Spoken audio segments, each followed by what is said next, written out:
Welcome to Health, Wellbeing and Lifestyle, where professionals in the field inform, educate and inspire the community to be healthier, more balanced and live the lifestyle they love. And today we have Sarah Kiryshin in the studio, who is a barbecue cook and healthy food advocate.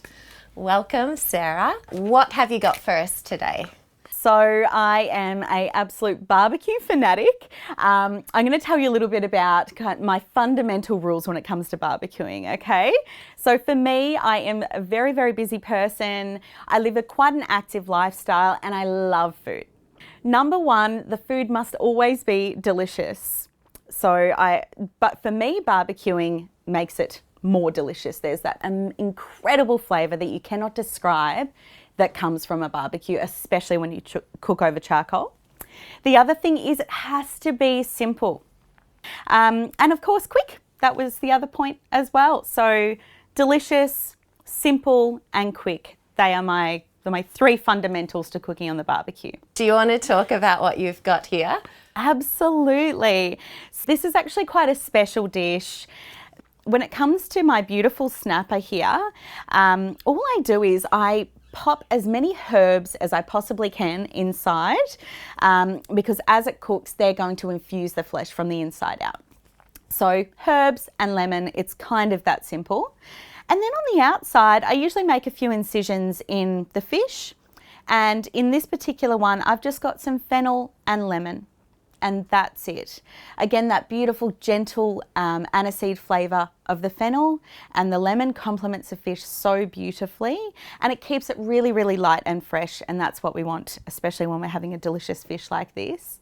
And then really, it's as simple as just making sure the barbecue is hot enough. That's essential because the last thing you want is the fish sticking to it.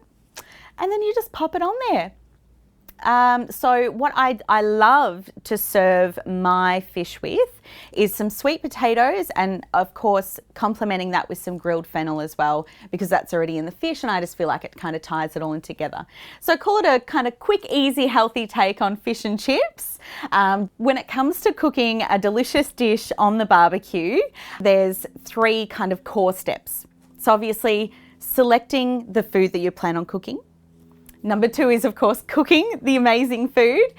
And number three, which is certainly most people's favourite, which is actually consuming it and serving it up. So when we're talking about selection of the ingredients that you're going to be cooking with, for me, especially when selecting a fish, ideally you do have a fish shop or a fishmonger that you can trust and ask a few questions about the freshness of it, where it comes from. So this is a snapper. When I look at a snapper, I think, okay, we always want the eyes to be quite clear and bright. If they're cloudy, it means it's probably been sitting there a little while. When it comes to the skin, you want it to be quite smooth and glossy, but not slimy. So they're kind of the two key tips to look for when selecting a fish: bright eyes and smooth skin. The next thing is, so fennel, for example, most greengrocers will have beautiful fresh fennel.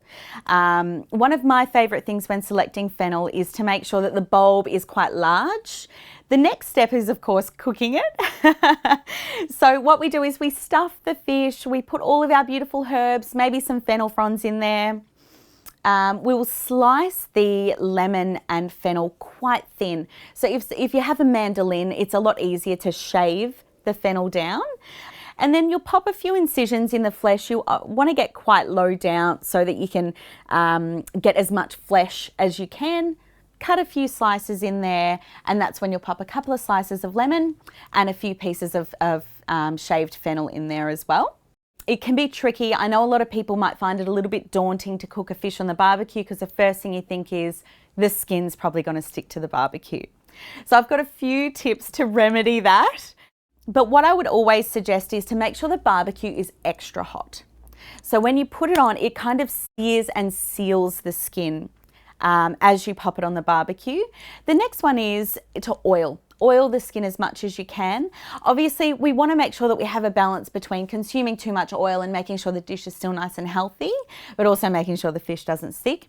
keep in mind a lot of that oil will cook off in the cooking process. A lot of the amazing juices will drip down into the charcoal and then they will re-infuse the food, which makes it even more delicious. And then with the sweet potato chips, they're so simple. You just slice them up, pop them on the barbecue, little bit of oil, little bit of salt, maybe some herbs if you like. They take probably about 5 minutes either side, whereas the fish will take about 10 minutes either side. I like to try and keep it off super direct heat because we want it to cook all the way through. And then when you flip it, we obviously want to make sure that we've got a similar cooking time on the other side to make sure that fish is cooked perfectly. When it comes to flipping the fish, we don't want to move it around too much, otherwise that skin will slide off the fish. So usually I just get a big spatula. I also get some tongs to pop on the fish to maybe secure it a little bit. And you just slide the spatula under there and use your tongs just to gently flip it. Sarah, I'd love to hear your top barbecue tips. All right, there are quite a few. I will summarise it for this dish. So when it comes to barbecuing, one thing to remember is it's not as prohibitive as it may seem. It can actually be quite quick and easy. And for the value for money in terms of, and the return on investment, the flavour, and also just that active process of cooking something outside is well worth the short and quite simple investment of time. So I like to cook over charcoal. The flavour is so much better, the heat distribution is phenomenal, and the way that it holds its heat for such a long time is really valuable to me when I'm cooking on the barbecue. The next step is to make sure that you use I prefer to use a natural fire lighter. The last thing you want is to taint the taste of the food that you're going to be cooking on the barbecue. So always opt for a natural fire lighter. So the next step, what I did with this snapper is I used some oak smoking chunks. So just before I pop the food on the barbecue, I pop a few smoking chunks among the charcoal, and then what you've got is this additional flavour explosion, and it's just smoking up that food and it's infusing it with so much flavour. Thank you so much for sharing those really handy tips.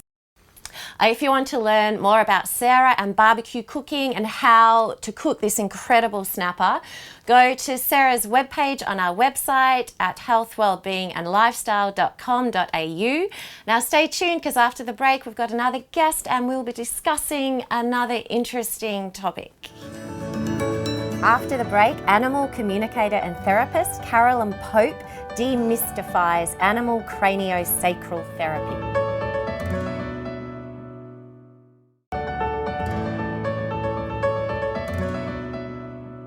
Welcome back. Today we have Carolyn Pope in the studio. She is an animal communicator and therapist, and today we are going to be demystifying animal craniosacral therapy.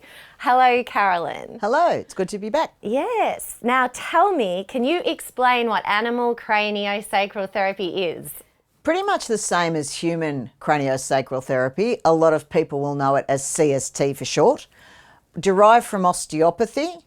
It's a very hands-on therapy, but literally the most pressure you're putting on is that of a 5-cent piece. So it's much more allowing the body what it needs to do rather than trying to force the body, because what a therapist thinks a body needs to do versus what the body knows it needs to do can kind of be a bit like the Montagues and the Capulets, really. So it's very gentle and it's releasing restrictions, allowing the cranial rhythm to re-establish a correct path, and the animals benefit greatly from it. Yeah, so the most pressure I'm putting on is literally that of a 5-cent piece. And I often say to my clients, it's like watching paint dry, because they're just sitting and the dog or cat may close its eyes, it may lay down. You're not seeing much. But what's actually going on internally, there's a lot of recalibrating, and it's really, really big. If you ever have a CST yourself, you're going to feel a difference. And that's why I actually collaborate with a vet, because she will bounce information to me, or I will say to her, "You're not quite sure about X or Y, can you please check that out?" Because no one person can fix everything, And often if I'm feeling restrictions, say for example in the spine, everything runs off the spine. So the moment the animal's movement is compromised, so is its digestion, its elimination. Dog may well be having heart problems, for example. All the nerves for the heart innervate out of the parietal bone and go down through the thoracic. So if your dog's got problems in its thoracic area or the parietal bone's jammed, that makes a huge difference to what the dog's heart is doing, and its medication may need to be adjusted. Everything interreacts with everything else. It's the one body. We're past the days of saying, this is good for the heart. The fact that your liver's going to keel over in 6 months has got nothing to do with it. It's that integrative, holistic approach. And how did you get into it and why? Started with cranial for myself because I had thyroid problems at the time and really, really bad migraines. And CST actually got rid of them. I was literally being injected every second day with really heavy duty stuff, didn't need anything. Because I'm me, I pushed my therapist to work on a horse I had at the time, and I'd had him for, I think, 6 years by that stage. Great horse, but he'd always been tetchy to put a bridle on. Deb released his temporals, which are temporal bones, which are basically releasing around the ears. And from that day on, I never had another issue with a bridle. And of course, that got my very instant and undivided attention. Started exploring it, spoke to a few clients about it, but unfortunately I wasn't able to afford it at the time.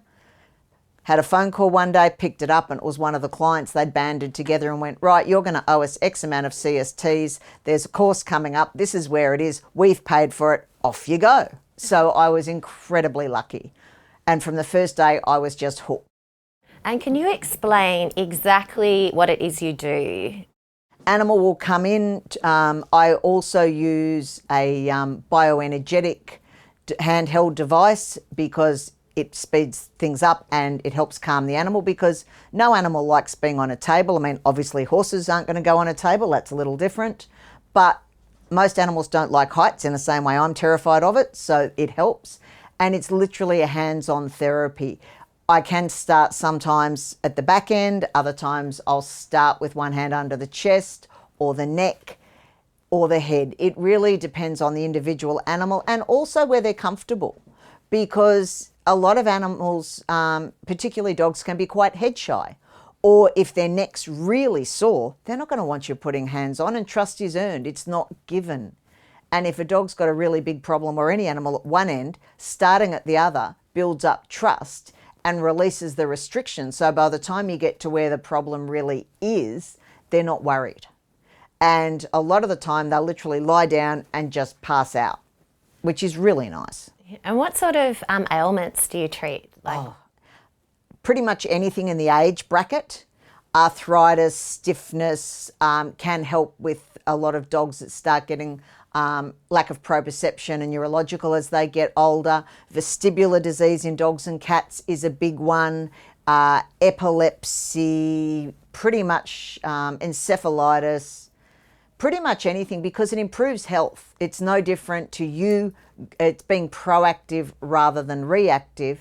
And of course, the earlier you can get to something, if you can, it's the same as us. If you start treating whiplash within the first 48 hours with anti-inflammatories, your long-term prognosis is going to be quite different. If your dog's leapt off the beach wall and crashed onto the rocks or whatever, getting onto it in the first 24 to 72 hours, the dog's going to have a lot less issues than if you wait 6 months and all the compensatory patterns have built up. No different to us. You really need to be proactive, and long-term it's cheaper too to be proactive rather than reactive. I say to people, change of seasons, but you may well find that your dog or cat needs one session a week if they're acute or it's been let go for a really long time, for 4 or 5 weeks, and you may get down to 1 trip a month. But if you stretch it out to 6 weeks, you might be back to where you are. And it's not fair to our animal friends to leave them in pain when we can make some lifestyle adjustments and change the quality of life so very, very much. Because at the end of the day, quantity's great, don't get me wrong. We all want our animals to live to an old age. But if there's no quality, it's all irrelevant. And this is where holistic health and in my case, craniosacral therapy makes such a difference. It's about the quality of life. And the more we can do to improve that, the happier everyone is. And can you please give us some advice on how to have a healthy and happy animal? Be proactive. I generally say every change of season, as they start to age from about the age of 6, possibly 4 with the larger dogs, because of course there's all that, the rate of aging. But just stuff like all your moodle-oodles and anything with hair under the pads, trim it back, because otherwise it's like you walking in socks instead of bare feet. They slide, they hurt themselves. Tiles, floating floor, timber laminate, polished floorboards, really bad for dogs and aged cats. I know they're a pain, but carpet runners are your best friend, and they can literally, in a lot of cases, be the difference between an animal being on painkillers and not, because every time they slide or scrabble, that's all we see, they experience a lot of pain. Just getting your flooring right, that's where your dog or cat spends 80 to 90% of their time. It makes a huge difference. Okay, well, thank you so much for joining us today, Carolyn. That was really interesting and very educational.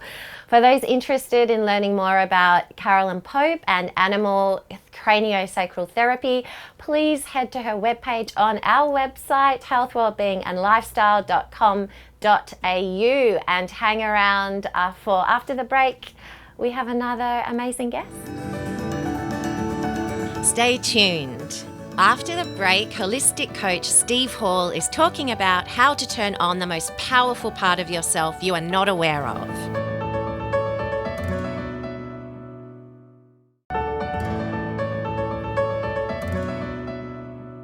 Welcome back, and we're here again with Steve Hall, our holistic coach. More of the series on living a life of value and meaning. And today the topic is how to turn on the most powerful part of yourself you're not aware of. So Steve, over to you. How do we tune into our power? Yes, thank you, Linda. It's a great question. And I suppose the question in everyone's mind might be, what is that power you're talking about to start off with? You know, if I'm unaware of it, where has it been and what is it? What does it look like? And it's what I've learned along the journey is our mind, you know, who we are.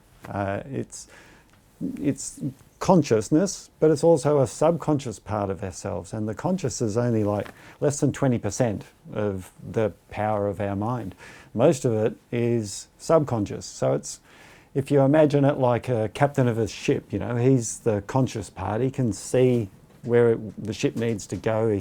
He's aware of everything. All his senses are giving him the information. And the subconscious is all the crew underneath, you know, in the bowels of the ship, you know, they're running the motors and steering the ship and everything. And they operate on communication from the captain to know what to do. Everything the captain says, they take it as an order and they just do what they're told. And that's their job. But it's really the crew underneath that is the power of the ship that, you know, gets it all running and takes it where it wants to go. So that's the analogy of the most powerful part within us is our subconscious. But because it's subconscious, we're not aware of it. And so how do we get that to work with us instead of against us? Because a lot of us are in lives where we may feel like we're stuck. We don't have any choice in where the ship's going, for example. And it's like, well, how do we change direction? How can we change course if it's, you know, it seems to be taking us a direction we're not wanting to be in? And that's what the most powerful part of us is. Yes, because as people said, many people do feel they don't have a choice in life. So how would you say, what would you say to that? I know you said that you take charge of the ship. When they feel like they haven't got a choice, now what would you say to that? Look, really great question, because you get stuck in life and it can seem like life and death. It's really important, but you think there's nothing you can do. The situation means I've got no choice. I'm stuck. And that's when you become a victim. You know, I'm powerless to change my life. And that's a terrible place to be in. So I really sympathise or empathise with people who have that feeling. I know what that's like. But it's one thing that I learnt through my journey is there is always a choice. And it's not the choice that was scaring me so much as the consequences of if I took a choice.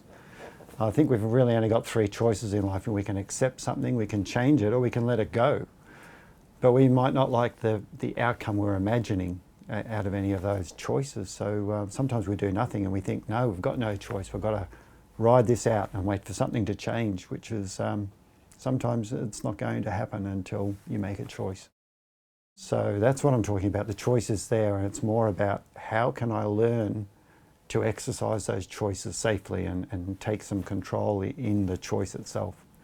So the advice from that, you mentioned letting go. What is letting go? How do we do that? Well, letting go is, you know, we've got a past and we've got a future and we've got a now that we're living in. And quite often we can get stuck in the past, in the story of the past, because once it's past, it is past.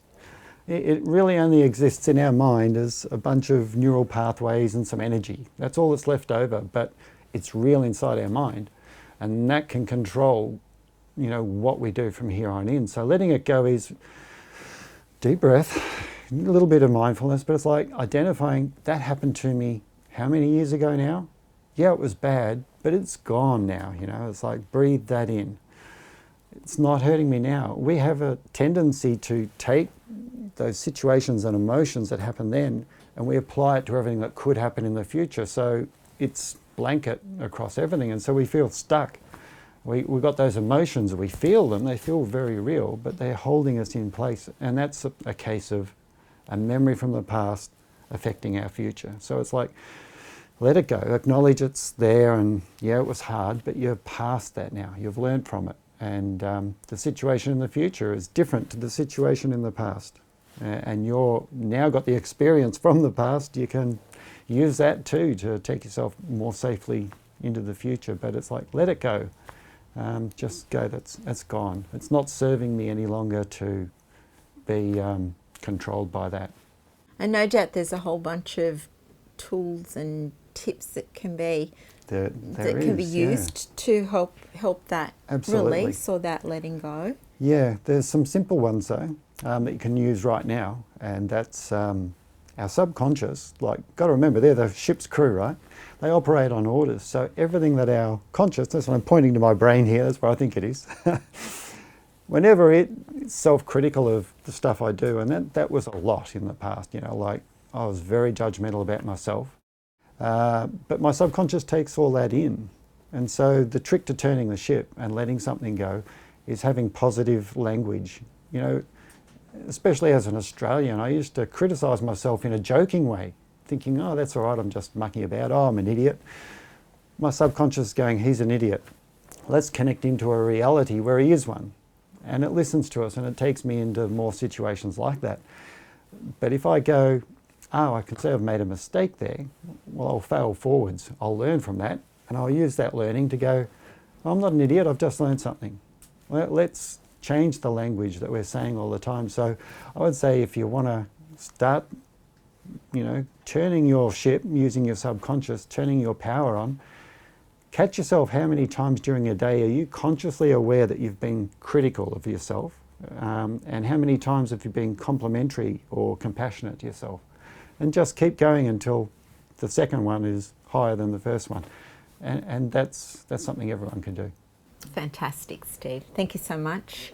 And for more on Steve Hall and living a life of value and meaning, specifically those fears that come up for us and our relationship with them, then please go to his webpage on our website, healthwellbeingandlifestyle.com.au. And for now, we'll say bye-bye until next week. If you'd like to know more about our show, please like our Facebook page and subscribe to our YouTube channel.